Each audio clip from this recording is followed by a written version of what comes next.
Okay, let me start over again because I'm recording this right here. So, welcome to the Last Line Defense Real Estate Meetup. I'm your host, Aaron Goins. I started this meetup because when I was in the military, no one talked about real estate. They talked about, saving money, TSP, and debt. And I wanted to have a meetup where military and civilians can learn about real estate and uh, learn the benefits of real estate. So before I get into our guest speaker, and before I ask who's new on here, I just want to say that this for food for thought, but make sure that you say um, you tell the people you love that you care about them before it's too late, um, because you just never know what can happen in life. And too many people have not said the things to loved ones that they should know before something happens to them. So this is my little FYI to everybody. But welcome. Thank you so much for joining. This is every Thursday at 7 p.m. Eastern Time. I'm very, very excited for my guest speaker tonight, Mr. John Casmon. But before I get into John, let me see. Bud, can you introduce yourself to everybody, please? Yeah, sure thing, Aaron. Hi, everybody. My name is Bud Evans. I'm an Air Force major assigned to the Horsham Air Guard Station. I'm the senior intelligence officer for the 111th Attack Wing. Currently investing in real estate for the last 2 years, and started out wholesaling and flipping. Decided that I hated it because it's too active. Got heavily involved in passive income, and over the last 2 years, found myself with 20 doors. Moving into the commercial multifamily area right now. I have a seminar that I'm going to in Dallas in June for a little bit more information, and I'm flying out to Nevada this week to meet up with a broker. Thank you, Bud, for joining us. I see everybody else is basically a regular on here. I know a couple people said they gonna come on late, but thank you for coming. I wanna jump into our guest speaker and let him introduce himself to everybody. But I just want to say that before he does, he's my personal coach. He also has the #1 rated commercial real estate podcast. I put it on LinkedIn. So if you guys want to go to my LinkedIn page, check out that article. He's the host of the Market Target Insight podcast, right? Target Market Insights. Okay, so Target Market Insights. Yep. So you got all the words right, just in the wrong order. I know, right? I know, right? But Mr. John Casmon, introduce yourself to everybody. Excellent. Hey, Aaron, thank you for having me on today. I'm excited to talk to everyone here, and I hope this is very informal and informative, and we'll love for this to be a lively discussion where you guys can get some insights, and we can focus on things that make you grow. But to give you a little bit of background on me, I was a corporate executive, worked in marketing for about 15 years, both on the client side and the agency side. And just like most of you, worked my W-2, and I was pretty good at it, put a lot of energy and effort into it. But early in my career, I learned that I didn't have the security that I thought I had in a job. And for those of you who remember back around 2008, 2009, we went into our economic downturn, and many folks could look at a couple different companies as representative of that downturn. And I was working at General Motors at that time. So, I was used to seeing my company on the news, my bosses, my leadership, people who may just be faces to others, but these are people I've gotten to know over the years. And seeing them on CNN talking about the state of the business, you can imagine how that made me reevaluate the job security that I faced. And in particular, there was a day where we were doing a round of layoffs. So we knew they were coming. And I was told not to worry, I was going to be fine. Nonetheless, I went into the office that day and had a red, message on my phone. And when I checked that message, after about 15 seconds of a bit of panic. It was another colleague of mine, and he had been let go, and he was pretty distraught about it. And at that moment, I just realized that, hey, you know what? I love marketing. I enjoy what I'm doing here, but I need to make sure that I can protect myself financially, and I can't just rely on this W-2, because even at that time, you start looking for other jobs, and it's just like, okay, I'm going to leave this situation to go to a situation that could be exactly like this in a couple years. So I just realized that, you know what, let's make some side money. Started investing a couple years later, and that eventually grew into what we currently have today, which is a 900 plus unit portfolio valued at over $90 million. So we partner with other investors doing apartment syndication, and I found a lot of passion in just helping other people get into the game. Whether you want to be an active investor, whether you want to be a passive investor, understand how real estate can help you. And quite frankly, there's so many strategies that it doesn't matter what you enjoy or what you want to do. There's still a way for you to make money in real estate. So for me, it's just helping to educate people on the different opportunities, the different aspects, and just trying to help other people create some financial freedom, or at a minimum, just a little bit of an additional passive income, so you have more, more leeway no matter what happens in your professional life. Well, thank you, John. So let's so what we're gonna do is me and John are gonna have a Q&A session, and then after the Q&A session, anybody can ask John any questions you want. So John, first of all, let's start. Let me just ask you how it feel to be had the number one podcast rated number one podcast 21. Yeah, it's interesting because I don't know the guy who put out the blog post, and he sent me a note last week, I believe. And when I went to look at it, I saw my name at the top. Number one, listed one, and I just assumed it was he was emailing me. So something in the algorithm where I open the email, mine was going to be at the top, and if somebody else opened the email, their name would be at the top. And it wasn't until someone else posted it and said, "Oh man, congratulations, John." That's when I realized, like, oh, okay, they did rank it, and it was number one. So awesome. I would say it's two things, man. One is it's great to hear that others look at the show in comparison to so many other great shows that are out there, and recognize the value that we're providing for our audience through our great guests. And Target Market Insights has been a show that started focusing on market research, how to find the best places to invest. And it's morphed into more of a multifamily plus marketing show, where now we talk about all of the branding, the personal branding, the tips to find deals, the tips to build relationships with brokers, and just all of those different things that it takes to drive success. And I mentioned my experience in corporate America. Well, one of the things that I brought with me is, when you understand you have 15 years of marketing experience, every business is really just about the marketing. It's about the branding. It's about the communication. And, when you think about what we do in the apartment syndication space, it really comes down to that. If people don't know who you are, they can't do business with you. So, how do you get people to know you? I read an article earlier today, and it was talking about the net worth of different families, and it hit on race, and I think it was saying that basically there's the average net worth for black families was like $17,000 or something like that, and for white families it was $170,000 or something like that. And to me, if you are an investor and you need to raise capital to help you do deals, you can't just rely on the people around you in your network, and you also can't make excuses. I mean, your situation is your situation. So for me, it's about understanding, how do you grow a network? How do you serve other people? How do you give value to them? And in return, by growing your audience, by serving other people, it makes it easier for you to do what you're trying to do. So that's always been my mentality: is go out there, serve people, give value, and then the folks who are meant to be in my network or in my stratosphere, they'll emerge, and we'll grow from there. So I'm excited that the show is doing well.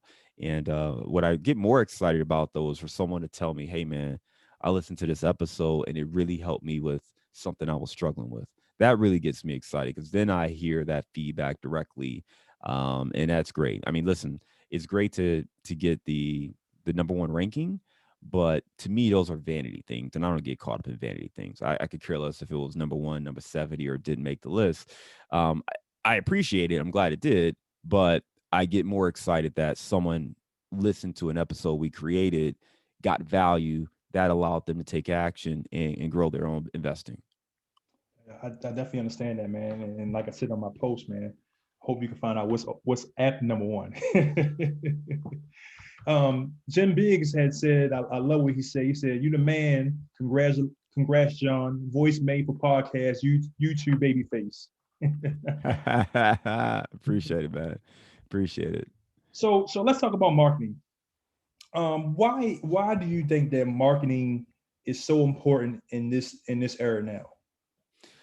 Well, there are a couple things, man. We're getting just hit with so many messages. I mean, I don't know how many emails you get, or if you're on social media, you watch TV. I mean, just driving down the street. But we are being hit with message after message from every brand that wants our attention, and everybody wants your attention, whether it be the weight loss pill or the gym or the restaurant. It doesn't matter. So we're all, every brand is out there trying to snatch your attention.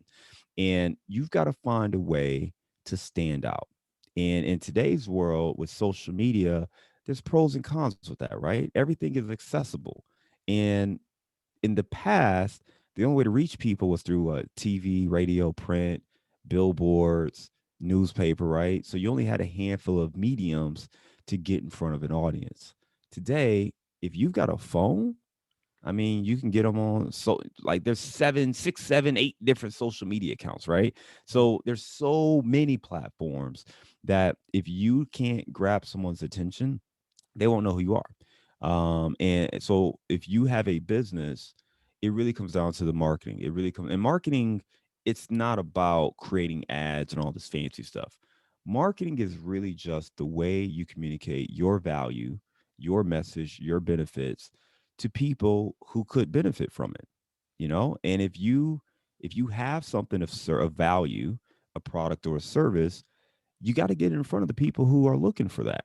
And that's all marketing is just the ways you do that, whether it's texting them, emailing them, doing an ad, getting on social media. That's all it really is. So it really comes down to how you communicate it. And in this case, particularly when it comes to apartment investing, the marketing is important because if you work with investors, one, you have to go find those investors.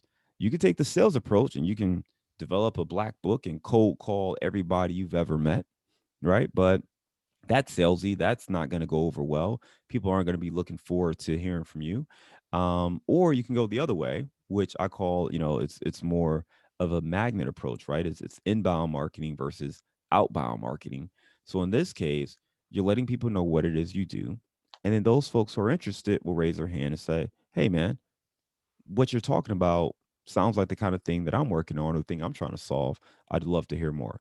And to me, it's just really that simple. It's not about a gimmick. It's not about, trying to trick people into getting to know you or do business with you or anything like that. It's just simply how we communicate what you have to offer and let people know so then they can make a decision on whether or not you can help them. And if you can, give them a way to reach out and to follow up.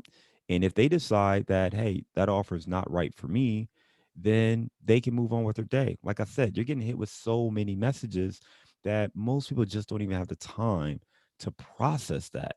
So you got to get clear on what it is you're trying to say, when you're saying it, who are you saying it to, and the better you can get clarity on that, the more successful you are going to be. And I don't care if you're selling, whatever the widget is, or if you're selling $100,000 investments or $1 million homes. You got to get clear on your message. Who's your audience? What are they looking for? What do they want to hear? And how can you help them? Right. So I know you have a you used to work at GM and things like that. What is the difference from marketing for some place like GM and a commercial real estate investor marketing? Yeah, I mean, the first thing is the budget because I had a big budget at GM, man. Right, right, Corporate America. I mean, I had 7-figure budgets, at least 6-figure budgets, and certainly don't have that that kind of budget and resources behind me now. right, So I think that's the biggest thing. And to that point, when you are marketing at that scale, it's almost that you're marketing to CYA, right? You cover your butt, you're looking at the data, you're looking at the research, and then you're making smart, sophisticated investments based on what the data tells you. But you have so many resources that you kind of have a lot of options to do that. In this case, when you're talking about being an entrepreneur, whether you are looking at trying to get investors or trying to find deals or grow your real estate business, you typically don't have those kind of resources available to you. So in this case, you are typically marketing, but you want to see results. We did a lot of brand building stuff there where I didn't care if you bought today or tomorrow because it wasn't about that. I wasn't trying to get the sales. Now that's the difference between marketing and sales. Sales guys are trying to drive a sale today. So when I was at GM in the automotive world, I was a marketing guy. We sat with the sales guys. We had different objectives. They tried to close that month. They looked at their monthly sales every day. They woke up at 6 a.m. A report went out. They saw where the sales were, and if they were trailing behind, they started to panic and they started to say, well, what can we do? I was trying to build the brand for the long haul, so we constantly created value, and people were coming to us because they wanted the product, not because it was on sale. And if you can go back and think about the way cars were marketed, a lot of the dealerships will always say, oh, we got a lease for 299.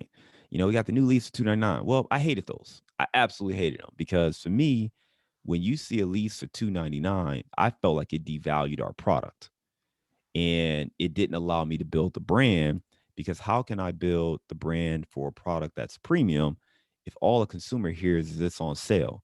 They've been trained to wait to the end of the month because they know that's when they can get the best deal. So I can't convince them that, hey, the property or the product is actually worth this. If they know good and well, if they wait till around the 25th, it'll probably be on sale, or they wait for a holiday, they know they can get a discount, right? So that was kind of the rub. And then I would say for me, when it comes to what we do in our business, it's really understanding just again who the consumer is, the client is, who the other person is, and what are they looking for, and how do you do that? Because I'm not going to run a TV ad, right? So instead, we kind of have to have one-on-one conversations and figure out ways to amplify that. And it's things like this, right? It's getting into a meetup, a virtual meetup. It's getting doing a podcast. It's other ways to get in front of an audience, but you still have to figure out what your message is, what value do you provide to them, and ultimately you can get in front of as many people as you want. If your message doesn't resonate, you're not helping them. Right. So you got to understand what are the challenges that they face, and a lot of times people they especially starting out, they feel like they don't have the confidence or the credibility, right? So who am I to get in front of this audience? I haven't done a big deal yet, or I don't have that portfolio. So that's an issue that they have, right? I mean, you can't come out here with no message. So you have to have something that you want to talk about. Or they're in a place where they're still growing and expanding, so they can't draw that audience. They're not able to pull people in together. So they don't want to do it because of those things. And again, I would say it's really important to start building your audience if you're going to do this. And if you are specifically looking to raise capital for investments, you have to start putting yourself out there. And you just have to understand it's not about you, it's not about your fears. It's really about the other person. Can you help them or not? And if you can help them, if you got to communicate how you can help them. Right. So, we in a new era now. With COVID, last year, 2 years ago, it was all about interaction. Going to conferences, giving your card out, meeting people face to face, things like that. Now we in a new era now with COVID, where it's all basically digital. Conferences are mostly digital, online and things like that. Um, how have you changed your marketing strategy because of COVID? Well, I think there are a couple things. Like you mentioned, we are heavy digital now, right? We're doing this virtually as opposed to being in person right now. And we host the Chicago Multifamily Club, and I used to do that in person. We've been virtual now, so I've been hosting that virtual for a year now. We have our conference, the Midwest Real Estate Networking Summit. We did it virtually last year. We're going to pause for 2021 and come back in 2022. So some of the things work well, and it's great to do it virtual, and some things don't work quite as well. I think part of what you want to do is figure out what is it that you're trying to accomplish, um, and then ultimately, where's the audience and how do you get in front of them? So with our business, part of what we're trying to do is we're always looking for ways to engage. Social media is a great way to do that.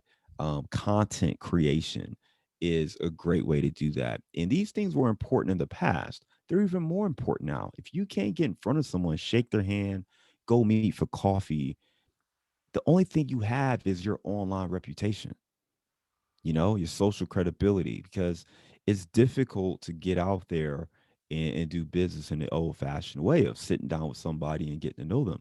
So by being able to have, what you don't call them a thought leadership platform, but being able to get in front of people either through your content, social media, things like that, I think it's a pivotal way for you to grow because it's really the best way for someone to get to know you outside of like a one-on-one Zoom call right now. I mean, because people they're not doing virtual, in-person things. So, and it's going to be tough for you to find every single person you'd like to do business with and get them on a Zoom call. So I think you've got to find other ways to at least let people get to know who you are. And that's why we do a lot of things we do. That's why I have the podcast. That's why we have the meetup. That's why we host the conferences. That's why I come out on events like this is to continue to get in front of people because you just never know who's waiting on your message. And I think that if you're focused on serving other people, it makes it a little bit easier for those folks to see that, to understand your character, the authenticity, the struggles, and to build from there. I mean, I have a quick story if you got a second, right? So when I used to host my meetup, I didn't really have a plan for it. I had a friend who really she was running the meetup and she wanted me to kind of help run it. So I did, but it was all over the place. We had no direction. I mean, one day we'd have a wholesale guy. Next time we have an apartment guy. We get a rehabber after that. We get a counsel, someone who was into politics and kind of someone who's like not an alderman, but someone who kind of worked with the city officials. And I mean, it was just all over. You just never knew what to expect. And the challenge for me was I didn't have a vision for what we were trying to create. And if I go, and I was just doing it because it made sense and I was doing what I saw other people do. But I put my marketing hat on and I said, okay, who are we trying to help here? Who's my audience? Who am I best suited to help? And by going through that process of gaining clarity on my target audience, by gaining clarity on, who we were trying to help, what message did we need to communicate, and then also how was this going to help me? Because me doing a bunch of stuff with wholesalers, I had no interest in being a wholesaler. So how was I going to benefit? And it's not to say that I wanted to be selfish. It's to say that you're not going to be driven to do something, especially if it costs you money, costs you time, costs you effort, and you're going to commit to it if it doesn't benefit you in the long run. And I spent about 6 months running this meetup, and it got to the point. I mean, we had one meetup. I only had 4 people there, including me. And it's like, and I'm talking in person. I'm sitting here, and there's 3 other people, Right. and you just step back and say, "Why am I doing this?" Right. And the easy thing for most people probably would have been like, all right, I'm just not going to do this anymore. Like, let's just quit. We're going to cancel the meetup. But instead, I stepped back and put my marketing hat on and said, okay, we're clearly not attracting the people that I want to attract. Who do I want to attract? How do I attract them? And by asking myself those 2 questions, what kind of guests do I need in order to attract these people? What kind of content do we need to be talking about to attract these people? That led us down this path. And I would say for anyone who is looking at their business, and I don't care if you're about apartment investing or whatever, it's the same process. If you have a business, you have to understand your consumer. And there's a difference between a person who is buying your product today or, doing business with you today and that ideal investor, right? So when I was at Buick, when I first came on a brand, one of the biggest challenges we faced was the general perception was Buick was an old person's car. And I mean, the average age of the Buick driver was the oldest average age of any driver for any car manufacturer. And as a young person in my 20s, coming onto this brand, there was no way I wanted to be affiliated with the old person's car, right? And we had some new cars. We had the Enclave. We had the new Buick Regal that was coming out. We had just launched the LaCrosse, the completely newly redesigned LaCrosse. And the vehicles were beautiful. They were beautiful vehicles. But we struggle with, how do we get people not to see this as an old person's car? So we came up with an entire campaign and strategy to try to focus and target on that person. Now, were old people still going to buy the car? Of course. Of course they were. But we wanted to make sure that we were letting the ideal person we wanted let them know that, hey, this is a product that you could feel good with. And we did start to change that direction. We ended up being the fastest growing brand in America. The last year I was working on the brand at GM, and we had a lot of success. And I would say this, and Aaron, you and I have talked about this on our one-on-ones. You always want to understand who your ideal person is that you can serve. And it's not about who you're attracting today. That's fine. If you've got to start with friends and family, you got to start with friends and family. That doesn't mean you don't work to try to attract that ideal person who you are uniquely positioned to serve. And I think anybody in any business, you want to gain clarity on who that person is. It's okay to have whatever business you have today. If you're a real estate agent and you deal with, C type apart or houses, 150,000 houses, nothing wrong with that. If you want to get to the point where you're doing $500,000 houses, though, what do you need to change in your business, your model, your marketing to attract those $500,000 listings, right? That's the way you want to approach your business. It's not about where you're at today. It's about how you want to get to where you're going. Right. Right. Absolutely. Absolutely. One more question about marketing, and we're gonna go into another subject. Um, so for so many people out here, I mean, some markets are hotter than others. So that means you have more investors than ever. How do you sing out yourself from everybody else? How can you as John Casmon, besides what you had, your platforms, how do you separate yourself from everybody else? Well, I mean, with who in particular, with investors or with brokers or what? I would say investors. Yeah, I would say investors. Not just because everybody has a lot of people now have podcasts. I mean, a lot of people have meetups. A lot of people have different platforms. But there's still a certain percentage that gets that getting the deals, that are getting investors. Not everybody's doing it. I can post all day, but if I'm not posting anything meaningful, nobody's going to look at it. So how do you, or just how do you think that people should do to single themselves out from the pack?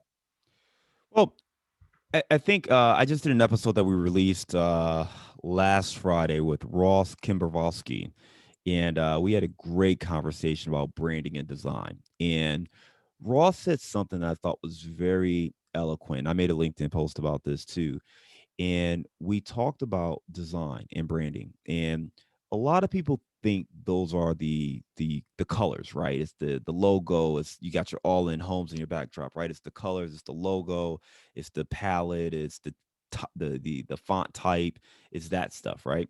Mhm. But that's not it. Those things are manifestations of the branding. The branding is really what you stand for. It's your core, it's the essence. So to stand out is really about who you are at your core, and just, again, communicating that to other people. You have to have a POV. What I see a lot of people doing, this is a huge mistake. And I'll tell you a mistake I made too starting out. I looked at what other people were doing and I copied it. I looked at my mentor. Oh, he's writing like this. I'm gonna write some stuff like this. Oh, this person wrote something. Okay, that look cool. I'm gonna do that too. And again, I had to stop because I didn't know. I was just doing what other investors are doing. I was trying to do it what I saw. And I had to step back and said, man, this isn't working. It wasn't working. And I had to really step back and say, okay, let's stop trying to be like everybody else. If I were doing this for me, if I were my brand, right? If I was working on the other side and I treated myself like my own client, what would I say? What would I do? How would I change this? And I made a huge pivot. That's how I changed the show. The show, when I had my podcast, if you listen to the first 50 or so episodes, they're all about the location. Tell me about where you invest in. Oh, you're in Cincinnati. Okay. What part of Cincinnati are you in? What part's the good side? Hey, where's the B class neighborhoods? What metrics are you looking at? We go deep into those things. Part of what happened for me was I said, you know what? I've spent 15 years in marketing. I have a lot of knowledge on the marketing aspect of it. And really all this stuff is marketing. Why don't I combine my multifamily and marketing? And that's why I made a slight pivot to the show to call it Target Market Insights, Multifamily and Marketing. And that really helped us to expand the kind of guests we brought on. And there were things that I was more interested in too, right? So now I wanted to learn like, hey, how do you grow your social media following? How do you understand SEO, search engine optimization? How do I take advantage of some of these things that can truly help not just my business, but quite frankly, other people? So when you talk about standing out, you have to stand for something before you can stand out. Otherwise, you just standing in the pack with everyone else. And you can't do what everyone else if you expect to stand out. So I would start by getting clear on who you are, your brand. Again, back in the marketing world, we would call this like kind of a brand deep dive. And branding is not what you think or what you write in your posts. Branding is what other people say about you when you're not in the room. So when I'm not there, I'm hoping that I give them the information to say, hey, John's a brilliant marketer. John's a great multifamily investor. John's trustworthy. He's got great character. You should do business with John. He's a great coach. I'm hoping they take that away, but that's not branding. Me saying that's not branding. Branding is what other people think. Just like if I say Coca-Cola to you, whatever you think about Coca-Cola is their brand. If I say Mountain Dew to you, whatever you think about Mountain Dew, that's the brand. Buick, again, I can make whatever ads I want and put a 21-year-old driving a Buick. That doesn't mean you're going to now think Buick is the cool young person's car, right? I'm going to have to do that consistently over a period of time. You're going to have to see people in the street that driving Buicks who are in their 20s before you start having that perception. So branding is how people quickly make decisions on the people and things around them. Let's take cereal, something real simple and easy. Cereal. All right. There's Frosted Flakes, and then there's whatever the hell them sugar flakes are, or whatever with the other, lion-like animal, right? Branding, it's this probably very similar cereal, but one of them spent a lot of money on that tiger and commercials and all of this stuff to shape an image, but there's familiarity there. So that familiarity is what we're really talking about with the branding. There's trust, there's familiarity. I know that. I've seen it on commercials. I've seen it on TV for years, that familiarity. When you see that lion or whatever the hell it is, I've never seen this before. I have no clue what this is. I have no trust what this is going to be. So even if I told you they were the same product and it was white labeled by Kellogg's, you will probably say, hey man, for 50 cents more, I'll buy the Frosted Flakes. That's branding. Branding is the ability to build trust.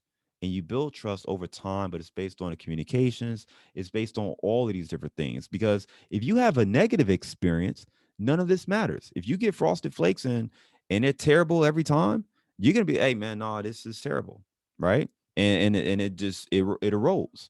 So you have to have that trust. So if, as an individual, how you show up needs to be consistent.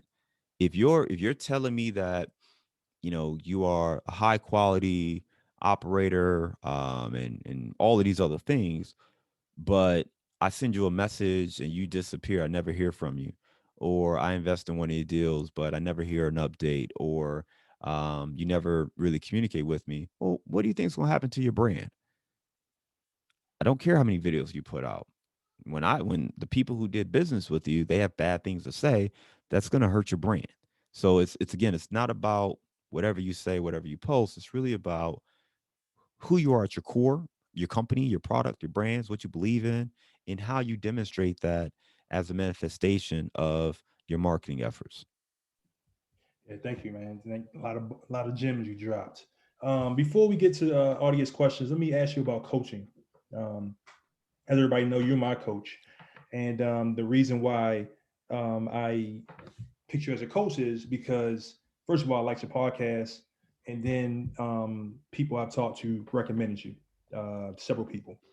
So why do you think coaching is so important now with, you have so many, you have so much information on the internet that you can just look in and listen to and things like that. Why do you think coaching is so important when you have free stuff to go on YouTube?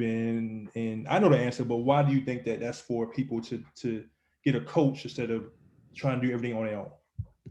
Yeah, I mean, first of all, I'm a big fan of coaching. Obviously, I've hired coaches. I've actually just hired a second coach myself over the last 6 weeks. I just hired a second coach for me. And I obviously coach as well. But I wasn't always this way. Starting out, I kind of felt like, man, I'm smart, I'm savvy, I've been through it. I've probably had more experience in corporate America doing bigger projects and things than other people have. I mean, I was at GM. We went through bankruptcy. I saw the car czars, come through the office and make us pull all these files and stuff. So for me, it's not cockiness. It was a matter of I had a lot of confidence in my own abilities just because of how I got to where I'm at. I didn't have a whole lot of favors and I had to be resourceful to figure things out. So to pay for coaching kind of seemed odd to me starting out. I'm like, nah, I'll figure this out. And I did. I built my own portfolio. I built a $1.5 million small multifamily portfolio. For me, what happened was I bought an 8 unit building, commercial building, and this was in November. The next month, I looked at it and I said, all right, I had saved up $130,000 for that down payment. And I basically was back, my savings account dwindled back down to zero. And I said, okay, I'm building equity. This is great. And this is my third investment, right? So this got us to the $1.5 million. And I'm like, all right, we're building equity, but the cash flow doesn't match it. And the reason I set out on doing all of this was again to insulate myself in case something happened on my W-2 job. Well, I wasn't making enough cash flow to do that. And quite frankly, me saving six figures to invest every year or every other year, it was too slow. And it was, again, I didn't have the money and it was all tied up in these properties now. So I felt like I really wasn't executing a smart plan that was going to answer the real questions I had. The next month, part of my thinking was, okay, Chicago real estate is just expensive. I need to be looking at different markets where I get better cash flow. I started looking at Cincinnati. The next month, I literally made a post on Bigger Pockets, and I'm gonna find it because I was thinking about this earlier today. I made a post on Bigger Pockets. I said, hey, I'm coming to Cincinnati. My wife's from here. I said I want to meet with some investors. Who should I like? Is there anybody I could talk to? Anybody want to meet up? And a few people tagged my mentor, Joe Fairless, and they tagged him and said you should meet with Joe. Now this was some years ago now. I said cool. I reached out to him. Never heard this dude. Didn't know anything about him. He had only done one deal at the time. I said, hey, I'm John, coming to Cincinnati. Blah blah blah. Just curious if you'd be open to grabbing lunch. He said sure. And he said, hey, I got this podcast. Would you want to come on the show? I said, sure. You still meet me for lunch though, right? I wasn't listening to podcasts. I didn't know what the hell a podcast was, to be honest with you. I knew of the Bigger Pockets podcast, but I wasn't a podcast guy. Fast forward, we meet, we have a great conversation. He tells me he does some coaching. He had raised $1 million for his first deal. And I did not believe I could raise $1 million for a deal. And the fact that I was sitting across from another gentleman who had raised $1 million for a deal, it made me feel like it was possible. So I said, well, look, that wasn't my goal. I just wanted to raise, instead of me saving $100,000, I wanted to bring 50K and let somebody else bring 50K. And I could probably do 2 deals a year as opposed to the 1 deal a year. So that was my goal. And I'm like, well, this guy's raised $1 million, could probably help me raise $50,000. It should be great. So I ended up working with him and I watched his growth. Now, to answer your question, one of the reasons I think coaching is important is because it's important to have your network. And I mean people who are close to you where you could really learn from them, ask them questions, see their growth, and quite frankly, participate to a degree. And that changed my trajectory, my perspective, and I would not be sitting here with you today without that. I absolutely could have gone on and bought my next 8 unit building or 12 unit or 20 unit building or whatever with some partners. And I could have absolutely kept going down the path I was going. But when you watch someone, you know, raise millions of dollars and you see what they're building and you watch them with this podcast and you're able to kind of learn all of those things, it opens up your mind and your eyes. And when this person tells you how to do it and is showing you how to do it, there's a different belief that you build in yourself. It's just like I mean, think about sports and a coach. If you got a coach who's played at the next level and is telling you how to get to the next level and is having these conversations with you and telling you, hey, don't do it this way, pivot this way, hey, don't do that, or make sure you look at this, it builds a confidence in you that maybe you do have, maybe you don't have. At a minimum, it helps you dream bigger. And I think that's really key. I mean, I was trying to get another 12 unit. He said, why not a 120 unit? What? What? I wasn't thinking about a 120 unit. Mm. So the ability to expand your mind is one big thing from a coaching standpoint. The other thing for me is going back to the network, and that was something that was always really important to me. I had a decent network, but I knew that if I was going to be able to build a real business out of this, I was going to have to expand my network, and I didn't quite know how to do it. And I'm sociable, but I'm not a social guy. I'm not the guy. I'm not the life of the party guy.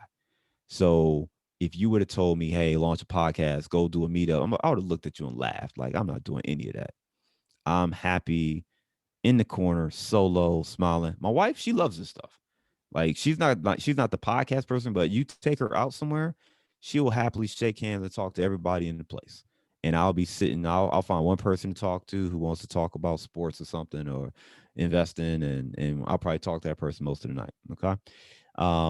But when you understand what it takes to really build and connect with people, I mean, it pushes you out of your comfort zone. So I would say coaching is key for that. The other thing is this: people make mistakes. And the real reason you want to get coaching is when you get clarity on your goals, you want people that can help you accomplish it. At a minimum, you want someone who can cut down the learning curve. And that's all I wanted.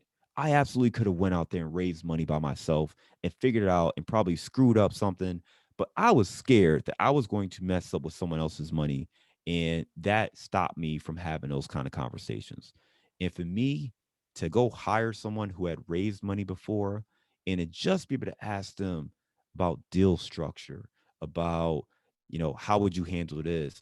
What do I need to see in returns? Because I had never done a deal where I actually had to care about someone else making money. I've only looked at deals, and if I can make a double digit return, I was good. So to now look at a deal and say, oh, I got to make sure this person makes X amount of return, plus have there be enough left over for me. Well, that wasn't happening in Chicago in the deals I was looking at. It just wasn't happening. So then I had to learn new markets. So it's like, well, damn, I figured out the Chicago markets, but to deliver a 15% IRR return, I need to change cities completely. So now I have to go learn a new market, work with investors. It just got real complex. And I said, you know what? What'll happen is if it gets hard like that, you just don't do anything unless you get somebody in your corner that can help push you. So very fortunate to do that. And like I said, for me, I love coaching people because um, even with my own experience, there are things that I've learned from. And I believe both from my corporate experience and my real estate experience, the goal is to try to help people cut down the learning curve and just understand that whatever it is you see out there, there's a way to get it. And any big name that you know of in this space, their marketing is solid. You already know it. First of all, if you know them, it's because they got some kind of thought leadership platform. If they have an audience, they've probably been doing this for a few years, at least 3 years, and they've been consistent. So the blueprint is there, but you have to have the team in place that can help you navigate that. And a coach or mentor is a strong element of that team. Well, I'm gonna say this before we start opening up questions. I just want to say thank you, man, for coming on here, being a great guest speaker. I'm open up for the audience, but I just want to recommend John for anybody to be a coach. Very thoughtful, very patient. Appreciate you. Somebody like me, you got to be patient with. But but we've had some great conversations, and I feel like a better real estate investor because of it. So, Kenneth, I know you had the first question. Please ask your question to John. First, John, I echo what Aaron said, and great presentation and getting some great analogies of how to build, like the difference between sales and marketing. I never heard someone explain it that clear. But in this space in particular, I've attended some meetups where, maybe it was the attorneys just beating the drum, but how do you balance like building your brand and building like your audience versus like not running afoul of like SEC rules? Because, some capital raisers have those restrictions of, who could they advertise, and if they're in an active deal, they can't really advertise that to non-accredited investors, and then like there's all those like hurdles you have to think. So how do you balance building your brand versus because you want to build your credibility by advertising deals too? How do you do that without get in trouble with the SEC? Yeah, great question. And this is why it's also so important for people to build their brand, because if you wait until you have a deal and then you start reaching out to people, you're already behind, right? So if you can build the brand, and again, and Aaron, this stuff you and I talk about, right? So if you're doing this now before there's a deal, you can have all those conversations. You can ask all those questions. You can find out their investing goals, their, whether they're accredited or non-accredited, their time horizon for investing. You can do all of that now. So by the time you actually have a deal, they're vetted, they're ready to go. You've established a relationship and you can work. If you wait until you have the deal, you can't go out there and have these conversations, not with the live deal, right? Not with people you don't know or don't even already have that relationship with. So for me, that's why I think branding and having a platform that is kind of continual is important. Let's take it out of syndication for just a second. If you were the marketing director for Pepsi, you might say, hey man, people know what Pepsi are. They know what Pepsi is. Why are we gonna spend our money on marketing? Like, people know what Pepsi is. Let's spend our money on other stuff.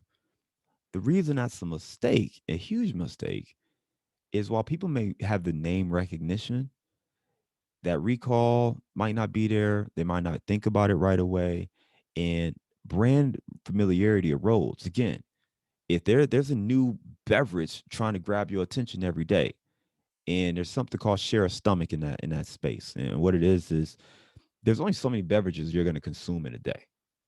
And the way I looked at the business when I was working on Mountain Dew as one of my clients, and then I also worked on Coors Light. Anything you drink that's not my product is a competitor. Water, lemonade, Sprite, anything that wasn't my product was a competitor. So I had to think about it from that standpoint. As you're an investor, if you're trying to raise capital, anywhere someone else is looking to invest their money is a competitor. It's not to say it's wrong. I'm not going to tell you to liquidate all your stocks or, don't buy Bitcoin or whatever the case may be. But people have a finite amount of money to invest, and you need to be able to tell them why investing with you makes the most sense, right? So I believe that you always need to be branding and building, because that's the pool. You want people coming to you because they know that you can help them. And I don't think you ever turn that off, just like Pepsi never turns off there's a I think it was some Airbnb CEO said something recently where he said, hey, we basically didn't really advertise over the last year during the pandemic, and we didn't see traffic to the website take a dip. And they're at a point where I hope they don't misinterpret that data, because what's happened is they've built up a very strong SEO position, search engine optimization, where if I go in and I say, um, homes for rent or vacation rentals or Airbnb in San Francisco, whatever it is, their website's going to come up. But if they're not careful, if they start resting on their laurels, somebody else is going to catch up to them and surpass them. So you can't just stop because, oh, you got a deal. And I see a lot of people make that mistake. And again, it's a business. A lot of people don't necessarily see it as a business. And I think that's where the challenges come. If this is a hobby for you, if you're just going to do a deal every couple of years and you just want some money, then yeah, you're going to run it like that. for me, this is something that we can scale forever as a business where we have our investors, we have our deals. And if you're approaching it that way, you would never turn off your marketing. All right. Hutch, I know you have a question for John. Please ask.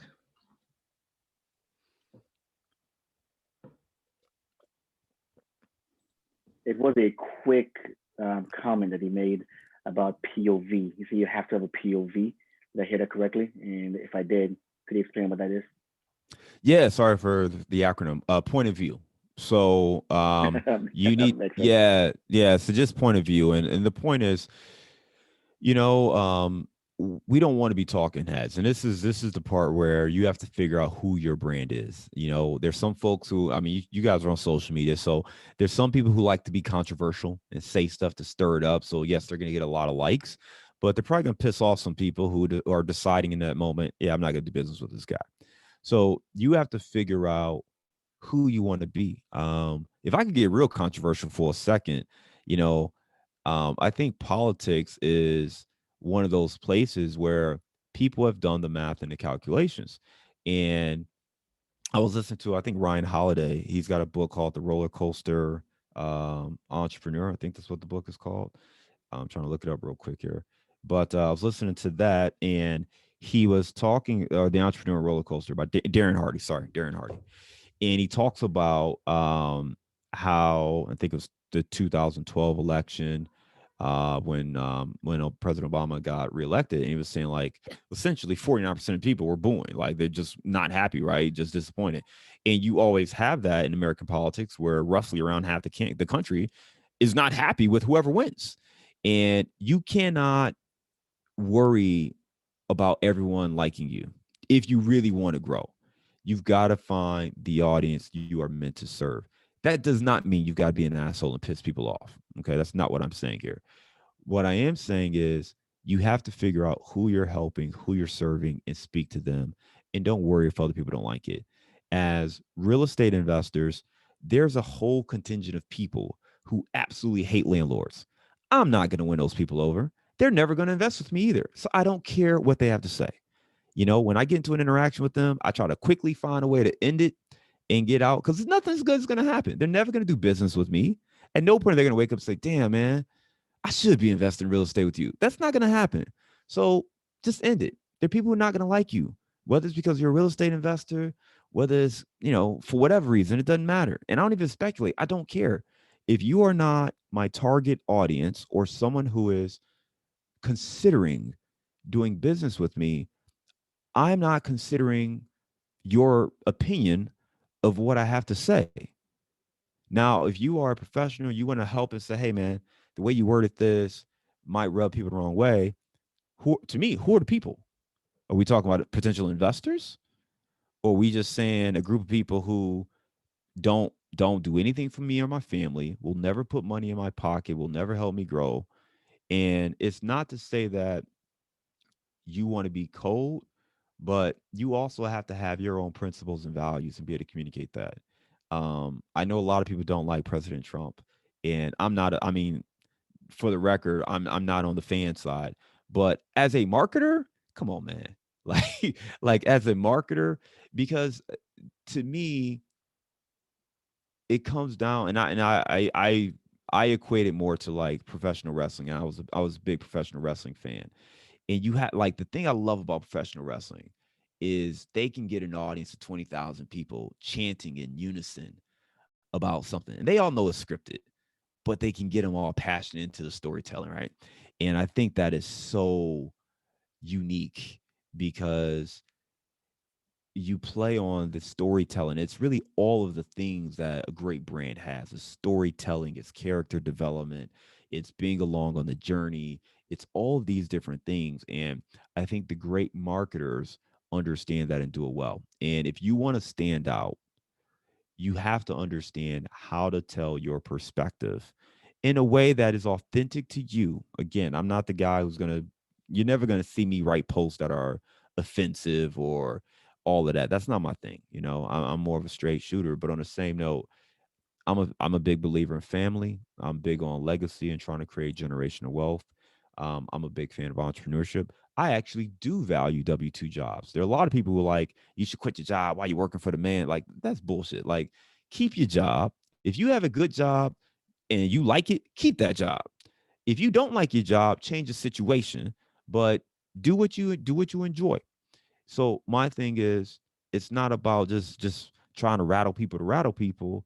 It's about serving people and helping them and giving them information and allowing them to make their own decisions. And when we talk about branding, that's what I want people to take away when they talk about me is, hey, John's a good guy. He tells it like it is.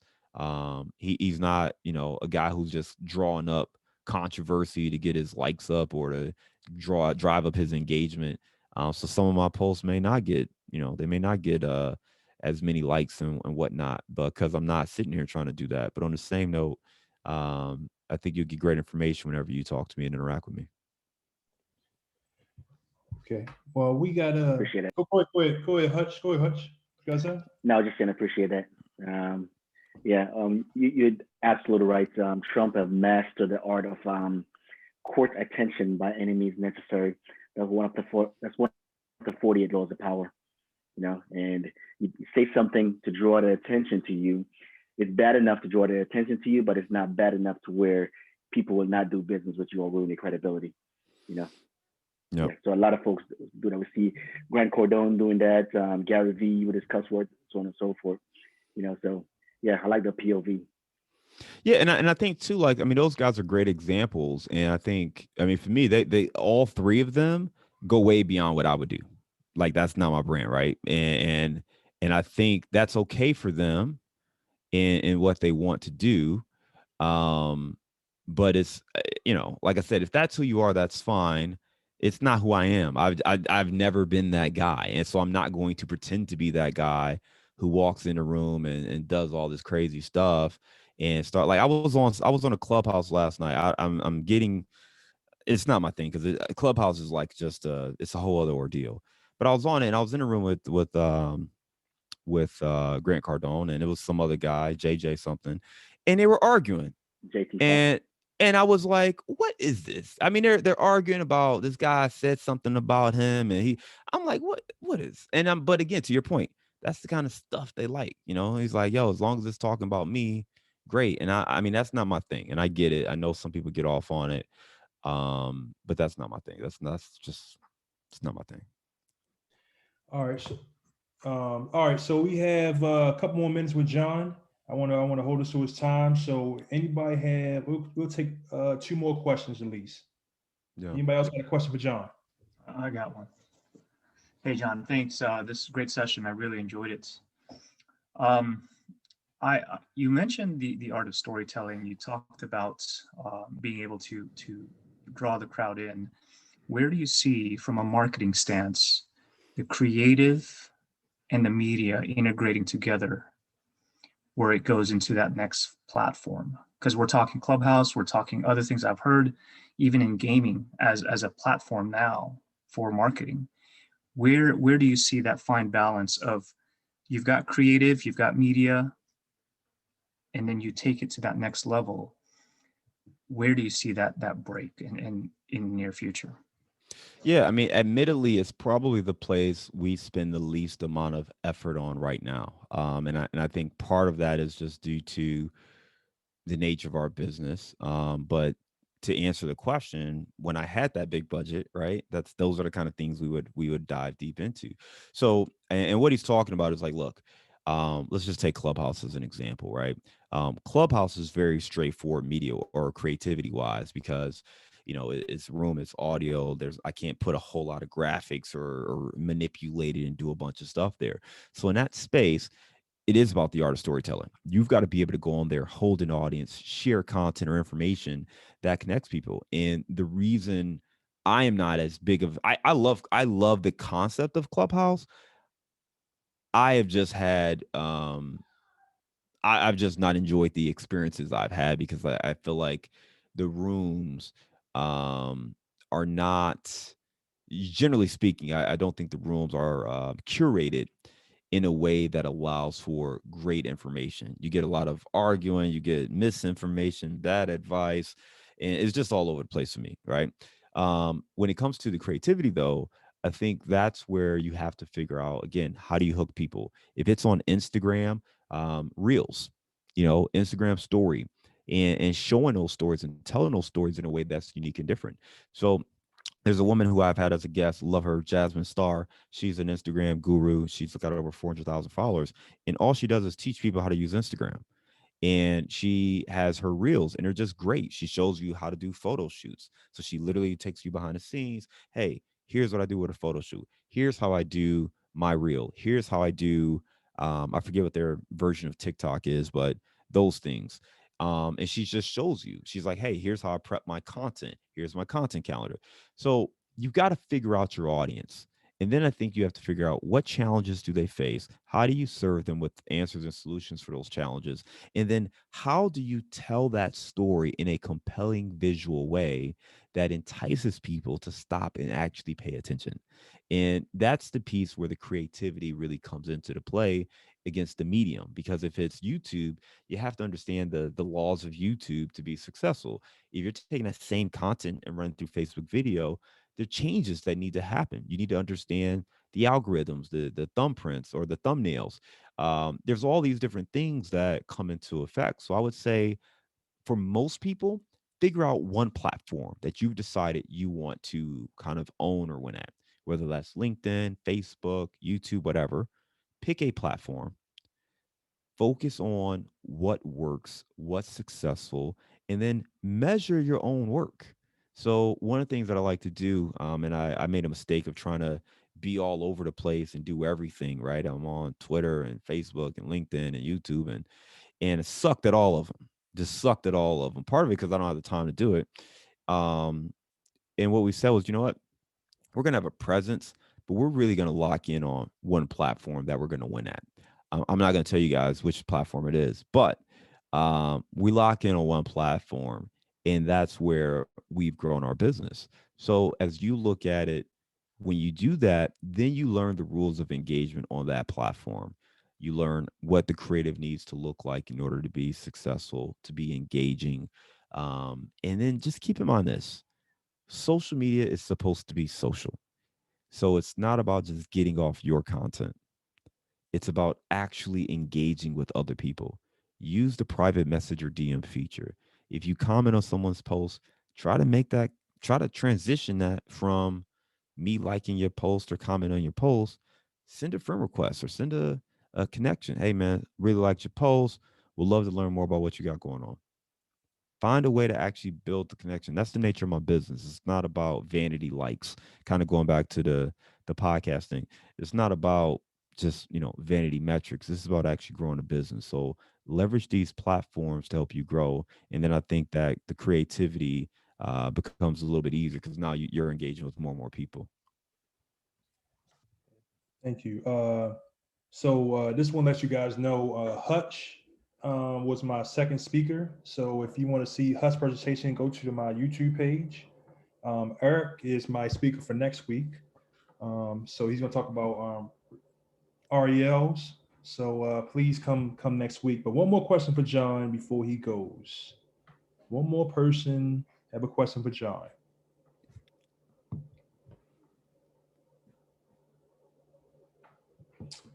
Okay, so going once. Don't all talk at once. I know, right? I know. Don't be shy. Lawrence, how you doing, bro? I see you up here. What's going on, John? How you doing? Driving. All good, man. All good. It's international, good, right? Great talk tonight. Great stuff today, man. Great stuff. Thank you, man. Nuggets of information, man. Nuggets. You got something, Mona? Here's one for you. Okay. I'm on. No? All right. Hey, John. Cutting edge marketing. What do you see right now? Who's doing it? Well, in the real estate space, or I mean the way I look at what's cutting, there's stuff that I think people know to do, but no one does it. And then there's stuff that people are like surprised that, oh man, I didn't even know you could do that type stuff, right? One of the guys that I always look up to, he's just a brilliant guy. And he's got, He's got some good resources, but Neil Bawa does a great job. Neil's a friend of ours, and just a great speaker, great marketer, and he does some great stuff. One of the things is just being able to chop up content. I think that's really important. If you can take this, for instance, um, if you could take a piece like this, chop it up into 20, little soundbite video clips, going back to the Gary V's we were talking about before, now you got 20 pieces of content you could throw out there, right? And as a multifamily investor, if you could sit, record, create content, chop it up, get it out there, now you've got a whole bunch of ways to touch people. And with how saturated everything is now, you need at bats, right? Because you might put out one piece, well, if 10 people see it and they don't engage, nothing happens. So you got to just keep putting stuff out. And that's part of the people who are most successful. They're doing that. So I think on the cutting edge is really about the strategy of understanding how to schedule, how to um, differentiate the content, and go from there. I got another guy, John D. Saunders, who's another friend of mine, the guy who's been on the podcast.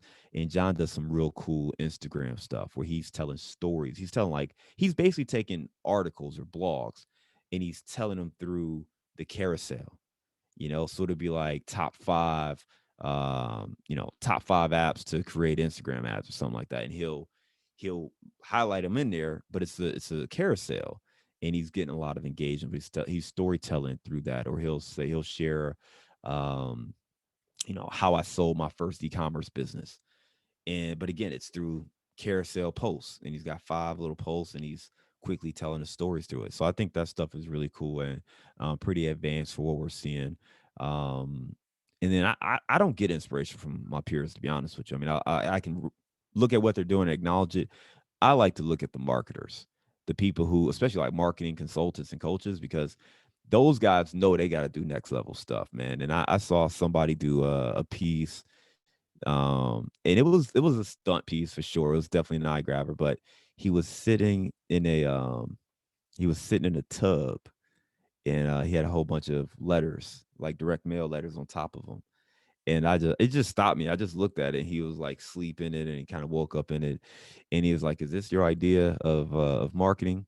And he kind of went on with his spiel from there. But I just thought it was a clever, grab. If I'm scrolling through my Instagram and you see a dude covered by letters in the tub, you at least pause for a second to be like, what the hell is this? So, I think you got to figure out ways to just grab people's attention and stand. Again, that's not my thing. And I'm also not going to be the Ferrari Lamborghini guy, but you need to find ways to grab people's attention. Go ahead, Mona. So, John, thank you for everything that you said this evening. I really actually could relate to a lot of things. And actually, I've been laughing out loud. And that's why I actually have my picture up, because I was just cracking up with some of the things that you said. But I wanted to tell you that you've helped me get over my fear of moving forward with doing something on social media to start marketing myself. Because I think you've given me like a mental blueprint of what I can do and how I should move forward. You brought clarity. So I just wanted to thank you for that. Oh, thank you, Mona. That means my time this evening was well worth it, because I mean, ultimately, that's what we try to do, right? We try to help other people gain that clarity, and I was there too. I mean, I get it, and if I didn't have my coach, I know I wouldn't be doing this stuff. Because why would you do this? Why would you set yourself up for, I'm not gonna say criticism, but I mean, most people don't want to put themselves out there because of the potential backlash, right? And Right. it's just not something people naturally want to do. But when you remove yourself from the equation and ask, what's my purpose? And to give you a little lasting thought here, I had a deep conversation about my purpose. And when I realized my purpose was way different than the stuff I wanted, because I felt I could have reached my goals without ever doing this, right? I mean, I was at corporate America. I'm savvy, I'm political. I could have climbed the corporate ranks and been good. Like, I'm seeing my friend is now the CEO of Revolt. They just announced it like Monday. He's the CEO of Revolt. You know what I mean? Like, I'm not saying I would have been that, but I am saying that, I was in that kind of space, right? But when I realized that my purpose was to help other people understand the wealth creation ability of real estate, and not just in being a house flipper or wholesaler, but you can buy apartments, you can pull resources together, you can impact your community, you can impact the causes that you care about. I needed to be a representation of that for people, because if I make my money on the side and I'm quiet and silent about it, that helps me. If I share how I'm doing it and bring you into my journey and show you the steps and show you where I've stubbed my toe and mentor other people along the way, now I can really make a real impact. And I had to just accept that. And it's a personal thing, right? I mean, and I'm not knocking anybody who chooses not to, but I certainly don't do this for the vanity reasons, because I love being in front of an audience. I would much rather be, by myself. But I think it's important to help people. And I did the first time I did the Midwest Summit. I was amazed because I had conversations with people and I watched them grow. There's a guy named Mike Taravella. I don't know if you guys know Mike. Mike's a good friend of mine. Mike is with Rand Partners. If you know Jake and Gino, he works with Jake and Gino. Basically, he's the number 3 for Jake and Gino. Right? There's Jake, there's Gino, and then there's him. Mike came to me with no experience when he moved from Detroit. And he said, "Hey man, I'm moving to Chicago and I'd love to meet." And I said, "Cool." And on Bigger Pockets. I'm like, "Okay, cool, dude. Yeah, you're moving in 9 months and you're reaching out now. Okay, call me in 9 months." He called me in 9 months and he's like, "I'm here." I'm like, "Who the fuck are you?" Excuse my language. I'm like, "Who are you?" And I'm like, "Oh, you, okay." I'm like, cool. So we connected, and I gave him some advice. I, gave him information, and we had conversations. This dude took it and ran. And I think for me, that's when I started to realize, man, your words can be very powerful. So one, I got to watch what I say. That's why I say I don't say the negative stuff and I don't go into that space, because I don't ever want to be the guy who kills somebody's dream. So I see people out there who post, "Hey, you shouldn't be syndicating," or "You don't have this." Look, man, everybody I know started with no experience. So who am I to tell you you couldn't do it or you shouldn't do it? If you want to do it, I will point out the concerns I have, the challenges you might face, some obstacles you might have to overcome. But I'm never going to tell somebody they can't do something. And so when I see posts like that, it upsets me, even if people are coming from a good place. But it's not your place to tell somebody can or can't do something. So, and even watching Mike, if you would have asked me back then, "Hey, do you think this guy's going to do stuff?" I would probably said no. Dude has no experience. He's coming from Detroit here. He's got no. Why would he? He's an accountant. No. Well, he now is, a big guy over at Rand Partners, and is kind of their lead content guy, and a good friend. And I'm blessed to have played a small role in mentoring him to get to that point. And he credits me with that, which I'm like, "Dude, you give me way too much credit. I did this much. You did a lot of it. I did this much." But point is like, that's what excites me. And that's why when I said earlier about the podcast, I'm happy that they ranked it number 1, but I get more excitement out of hearing someone say, "John, what you said helped me gain clarity on my purpose and how I move forward." And I think that's the point. Like, put your goodness in the world. Share with other people. Let them know this is real, because the more people understand how to create wealth, how investing in apartments, whatever it is you do, however it works, we get rid of the excuses. And it's like, it's here, like now you're empowered to control your own life. And a lot of people just need the knowledge. They just need the access. And if they knew, then it's on them. We're going to have those people who hate because they hate everything and they just lazy and they don't ever want to do anything. And we ignore those people. But there's somebody who's waiting on your message, or somebody out there is waiting on your post. And when you make that post, somebody's going to send you a private message and they're going to say, "Hey, you were talking about this thing. Can you tell me a little bit more about how that works?" And then you can impact that person. The joy you feel, the fulfillment you feel, that's worth putting yourself out there. Right. Thank you. Oh, you're welcome. You're welcome. That's awesome. Thank you so much, John. Is that Angel I see that popped in? Yeah, that's Angel Williams. See, that's her trademark halo. I get on her all the time. She'll have a halo, John. So we make sure that she has a halo. Every time I see her on the meetup, I make sure she has a halo on. I love it. I love it. It's Yeah. good to see you, Angel. Angel's got her event. I'm speaking at it too. So I'm excited to see that. All right. So look, guys, I just want to say to John once again, thank you so much for everything you have done. Thank you for just this session right here of this spreading so much knowledge to everybody. So please, John, how can everybody contact you?